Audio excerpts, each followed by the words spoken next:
సమయంలో పొద్దున ఒక మాట చెప్తున్నాడు, మధ్యాహ్నం ఇంకో మాట చెప్తున్నాడు, సాయంత్రం ఇంకో మాట చెప్తున్నాడు. మామూలుగా ఏంటంటే పరిపాలనలో ఎప్పుడు కూడా విధానం ఏం కావాలని మల్లగొల్లాలు పడుతూ ఉంటారు.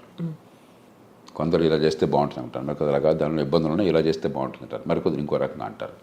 ఇవన్నీ చర్చించుకుని నిగ్గు తేల్చి చివరికి ఏది మంచి విధానం ఆలోచించి అప్పుడు పై స్థాయికి పంపిస్తారు. ఓ ప్రధానమంత్రి స్థాయిలో, దేశ రాష్ట్రపతి స్థాయిలో, ప్రభుత్వం స్థాయిలో ఇవన్నీ ఈ ఆలోచనలు, ఈ లాభ నష్టాలని బేరీ చేసుకుని పంపిస్తారు.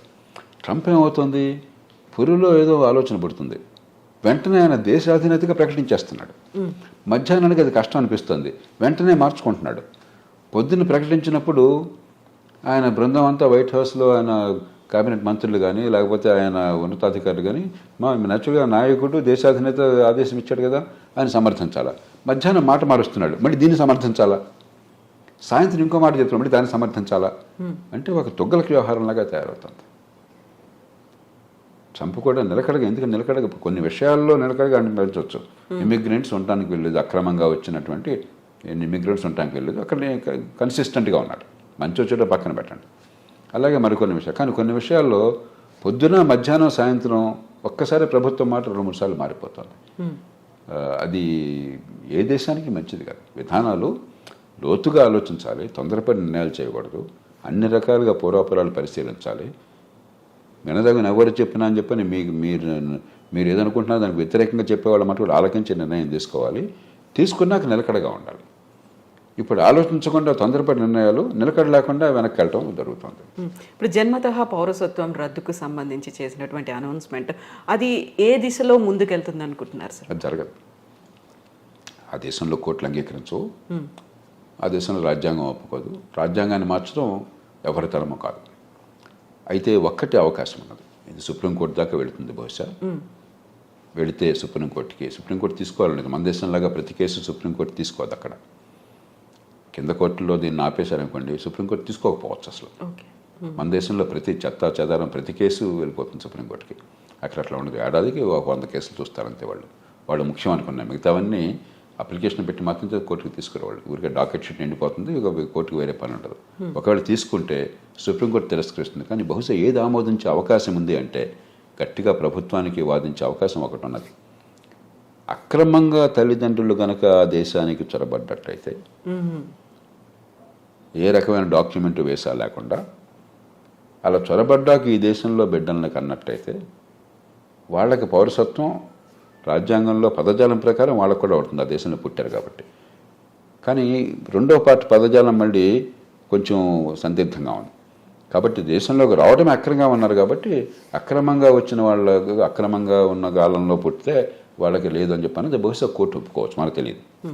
కాబట్టి భారతీయులకి ఇప్పుడు ఈ రకంగా అక్రమంగా వెళ్ళిన వాళ్ళకి ఇబ్బంది అవుతుంది. కానీ 195 మంది భారతీయులు ఈ దేశం నుంచి అమెరికా పోయేది చదువుకున్న వాళ్ళు, నైపుణ్యం ఉన్నవాళ్ళు, ఆ దేశంలోనే ఉన్నత విద్యను పొందిన వాళ్ళు చాలామంది,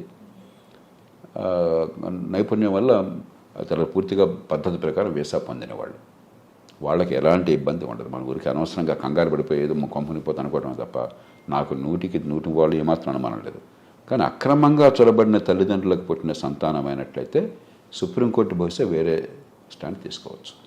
సార్ మీరు ఇప్పుడు 95% ప్రాపర్ మెథడ్లో వెళుతున్నారు అనుకున్నప్పుడు మిగతా 5%ని విమానాల్లో ఆ దేశాలకు పంపిస్తుంది. మన భారతదేశం వాళ్ళని ఎలా ట్రీట్ చేయాలి, ఏం చేయాలంటారు?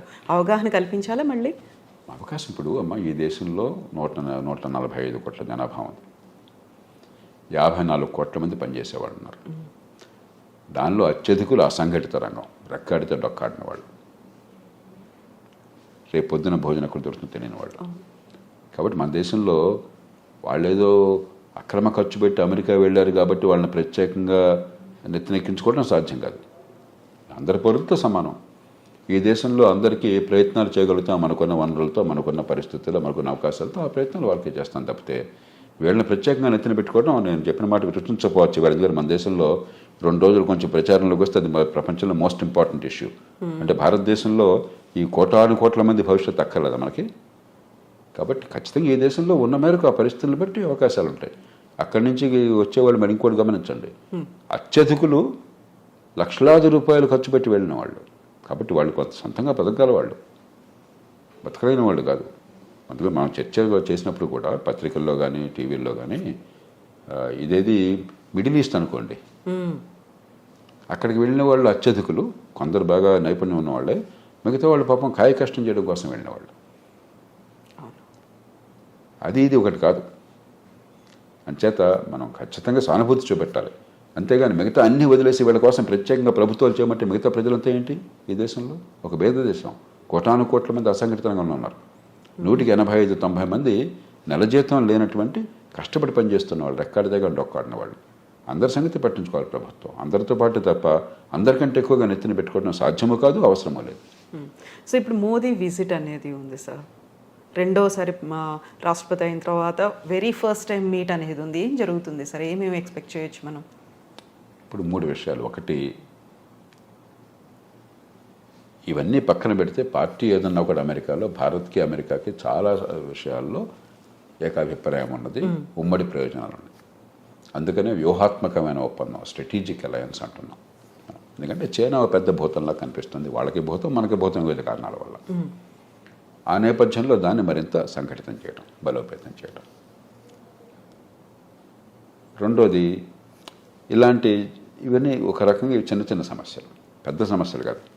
మనకేదో పేపర్లో హెడ్లైన్ వచ్చింది కాబట్టి అనిపిస్తుంది, కానీ ఒక 10,000 మంది 20,000 మంది అక్రమంగా చొరపడిన వాళ్ళని తిరిగి పంపించడం అనేది లార్జర్ కాంటెక్స్ట్లో చాలా చిన్న సమస్య. అమెరికాలో బహుశా 50 లక్షల మంది భారతీయులు ఉన్నారు. 10,000 మంది 15,000 మంది లెక్క ఏంటి అసలు? వాళ్ళంతా అధికారికంగా చట్టబద్ధంగా దేశాలతో వెళ్ళిన వాళ్ళు. కానీ ఇలాంటి చిన్న చిన్న ఉంటాయి, ఇవన్నీ కూడా పరిష్కారం ఉభయతారకంగా కొంత ప్రయత్నం చేయడం.